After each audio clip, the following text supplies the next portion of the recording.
Welcome to Right Opinions on Spreaker. We're a handful of average Americans who love our nation, and through our Restoring America Together network of multiple Facebook groups, we'll give you our right opinions and help you understand the plight our nation faces. We love our Constitution, and we'll have regular constitutional moments from Susan Snelling of Collegian Bible Institute to share with you each week. Blessings and honor to our military. Our panel is Rollin Ross, Mona Johnson, Teresa Vermas, Mary Reed, and I'm Marcia Sturman, your host. We will discuss hot topics for the first hour, then after a break, our constitutional moment with Susan Snelling, then finish off with news that affected us this week. Stay tuned for an opinion-packed 2-hour show with Right Opinions on Spreaker. Today marks 637 days until Obama is out of office.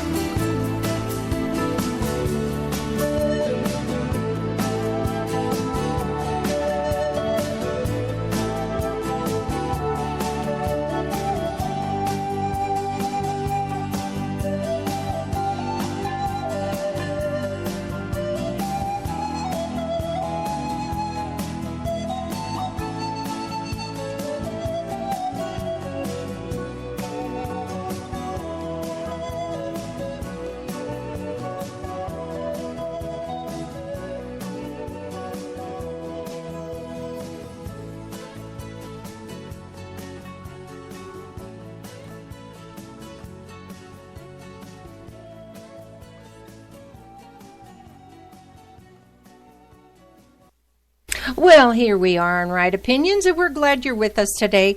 It is a beautiful day where I am. I hope it's a beautiful day where you are. What we're going to be talking about today is holding the Congress's feet to the fire, and we have a lot of opinions about that, and we're hoping that you know exactly what we're talking about, but this is going to help you make up your mind about what you need to do to help us, help you, help America. So we're going to start with Mona this morning, and this afternoon rather, and we're going to talk about what we can do to hold Congress and Senate's feet to the fire. All right, Mona. Well, other than carrying a big torch, lighting a match, and running up there with anger in your mind, I don't really know what we can do with these people other than just keep monitoring them and keep fighting them every time we get a chance. I was so disgusted this week when I opened up Facebook and was going to read some stuff on it, and facing me right in glaring at me was a picture of Bonehead, kissing Nancy Pelosi, who was grinning like a monkey over the fact that they passed that law or that act about the doctors on Medicaid getting passed. It just went all over me because of they're so disgustingly hypocritical.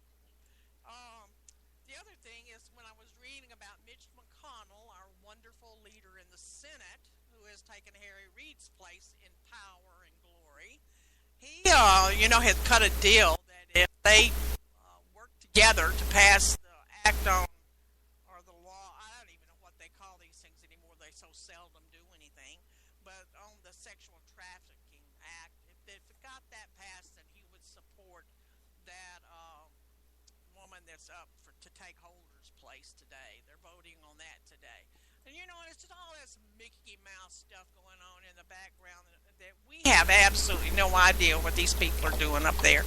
And it's only on luck and the research of the common person out here in Netherlands that we're finding out what these folks are doing. The other thing is that Hillary Clinton, of course, in all her glory, is taking over every aspect of the news lately. They're continually talking about Hillary. The problem I've got with Hillary is all of us know that Hillary is a buffoon. She's a liar. She's crooked. I mean, she stole the people's silverware when they left office. She thinks she's above reproach and above the law and can do anything that she wants to do, and she can get away with it. And obviously, she can. She and Bill. And I just think that there's something going on that we, the people, do not know.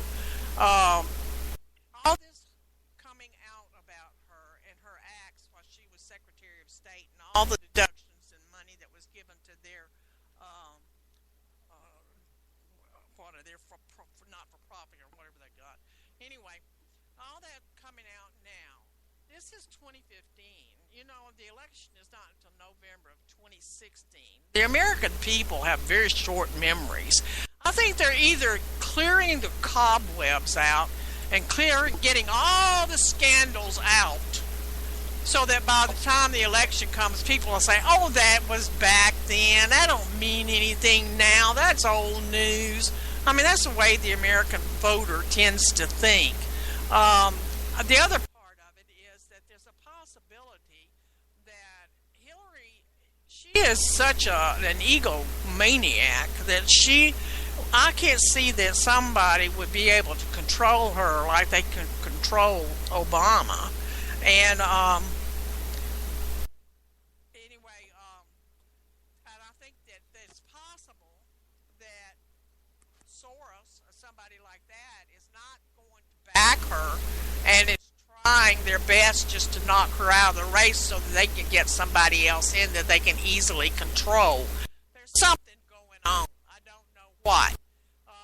I don't know whether or not it's that Obama really is going to try for a third term and really does believe that he can manage to pull that, and it's quite possible with the shenanigans going on in the country that he could do that by manipulating the votes. I don't know what's going on. But there's some reason why all of this Hillary garbage is coming out now. I'm not going to pay any attention to it. But the one thing I would suggest everybody do is that keep a copy and a record of everything that they're bringing out so that come November we can bring it up again and pound it. Other than that, there's just... Our DEA chief is not going to resign until mid-May, and of course she's retiring, so she's not resigning, so I'm sure that means that she will go with full benefits. And of course, you know, she's exempt from a lot of the boundaries that are put on other employees because she was officially appointed. You know, the problem with what's going on with the VA and with the Secret Service and with all this kind of stuff is actually the Civil Service Act. That's the problem. I got tied up with that stuff when I was head nurse with a VA hospital and trying to clean up employees that were just not quality and were doing all kinds of horrible things, but they were members of the union, and I was told that I couldn't do it because I was their manager and that they were had all the protection. I said, well, what about me? And they told me, you have none. So that act itself needs to be cleaned up, cleared up, and everything. I don't think it's been changed since Jimmy Carter. Well, Jimmy Carter, I mean, those years were just wonderful years. So anyway, that's what I've been looking at. There's just so much junk going on right now with everything hitting us that it's hard to say. One thing I will say, I want to wish Queen Elizabeth a belated birthday. She turned 89 on the 21st of this month. She's the oldest reigning monarch, and she's the second longest reigning head of state in history.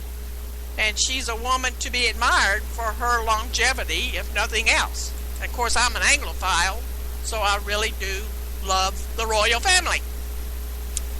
We've got one I don't love. Go ahead. Do you think we have one that we don't love? You think? All right, Roland, what do you say?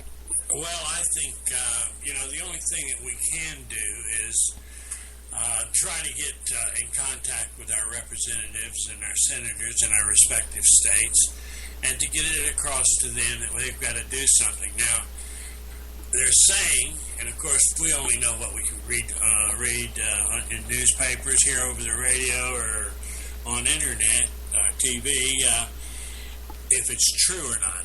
I have no way of really evaluating that our Congress is really trying to pass some bills and get things through because they realize that come election time, if they haven't, they're going to be in big trouble.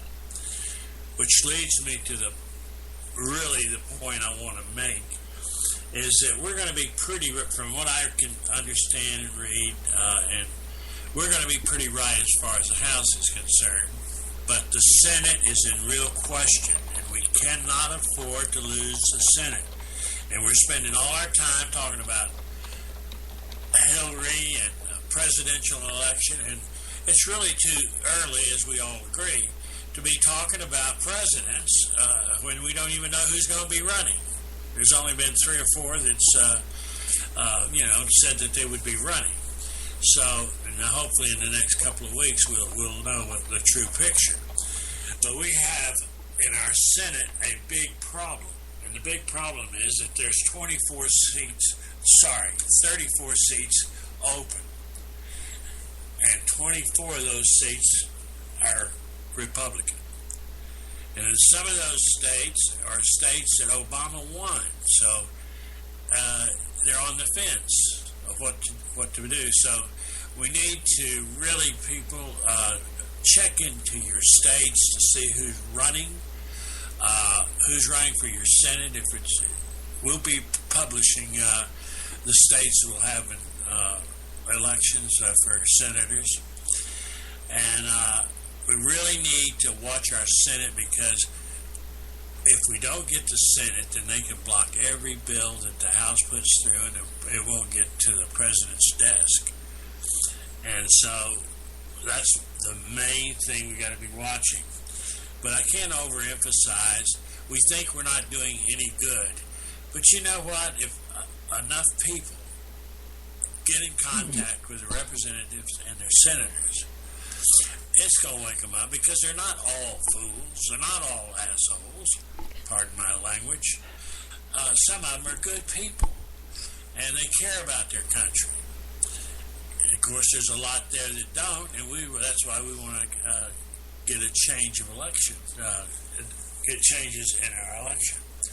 So I would encourage everybody to do that, and keep in mind, we got 34 seats open, and 24 of them are Republican, and some of them are Obama's, where he won. So the effort that each of us put in our states, it doesn't have to be a lot, just a little bit. Even if you contact their headquarters and, spend 15 minutes a week doing something, it'll be a help. So that's what I have to say about our Congress and what's going on there. All right, Teresa, you follow up next. Okay, well, I just want to tell you that I just got a news alert on my phone, and they just confirmed Loretta Lynch as the Attorney General. And I am kind of horrified, because the Republicans could have blocked it if they chose to, and they did not. 7 Republicans voted for her. They are Orrin Hatch of Utah, Lindsey Graham of South Carolina, Jeff Flake of Arizona, Susan Collins of Maine, Mark Kirk of Illinois, Rob Portman of Ohio, and Kelly Ayotte of New Hampshire. And I've been encouraged and discouraged since the elections. I thought it seemed like they were trying to get some things going, and other things it doesn't seem like they are. And just on this, those 7 Republicans voted to allow her to come, be the nominee, and look at her record. She is already said that she will allow and continue with Obama's amnesty, which is unconstitutional. And we have another Attorney General that is not going to follow our Constitution and is not going to enforce it, and that just really discourages me. I think Roland is right. We need to stay on our reps, watch what they're doing. Don't just listen to what they say. Mark Rubio that came out, he will not repeal Obama's first amnesty, the child, I can't remember the name of it now, darn it, but the one for the children that came over as youth, that he would not